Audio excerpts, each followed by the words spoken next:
উত্তরবঙ্গের পাশাপাশি একবার দক্ষিণবঙ্গের পরিস্থিতিটা আপনাদের দেখাই, কারণ আজ সকাল থেকেই কলকাতা সহ দক্ষিণবঙ্গের বিভিন্ন জায়গায় দফায় দফায় ভারী বৃষ্টি দেখা গিয়েছে।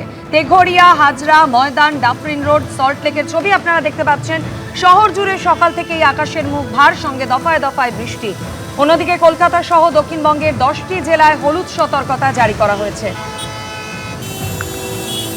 শহর কলকাতার বিভিন্ন জায়গায় জল জমার ছবি আপনারা দেখতে পাচ্ছেন। তবে এই ক্ষেত্রে তৎপরতা কলকাতা পুরসভার। ইতিমধ্যেই কন্ট্রোল রুম খোলা হয়েছে, চলছে মনিটরিং। কলকাতার একাধিক রাস্তায় স্ট্যান্ড বাই মোডে রাখা হয়েছে সাকশন মেশিন। বেশি জল জমলে তা নিয়ন্ত্রণের জন্য অতিরিক্ত পাম্পের ব্যবস্থাও করা হয়েছে।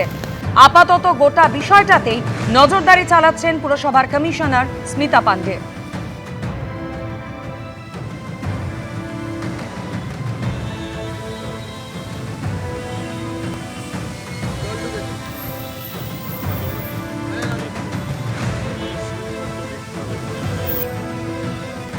সকাল থেকেই অতি ভারী বৃষ্টি শহর কলকাতা জুড়ে, তার ফলে ইতিমধ্যে শহরের বেশ কিছু জায়গাতে কিন্তু জলমগ্ন পরিস্থিতি। আমরা এই মুহূর্তে রয়েছি বিধান সরণিতে, ঠিক আগে কলেজ স্ট্রিটের যে ক্রসিং সেখান থেকে ঠনঠনিয়া কালীবাড়ি পর্যন্ত ইতিমধ্যে কিন্তু কিছুটা জল জমেছে।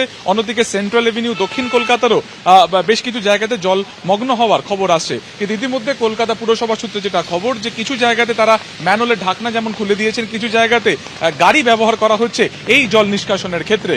এবং এই যে পরিস্থিতি তা যদি সন্ধ্যা পর্যন্ত চলে, সেক্ষেত্রে দাঁড়িয়ে কিন্তু জলমগ্ন পরিস্থিতি আরো বাড়ার একটা সম্ভাবনা রয়েছে, পাশাপাশি বাড়তে পারে মানুষের দুর্ভোগও। তাই ইতিমধ্যে আবহাওয়া দপ্তরের সঙ্গে কলকাতা পুরসভা সমন্বয় রেখেই আপাতত কাজ চালাচ্ছেন শহর জুড়ে। ক্যামেরা অভিজিৎ দত্তের সঙ্গে সুকান্ত মুখোপাধ্যায়, এবিপি আনন্দ, কলকাতা।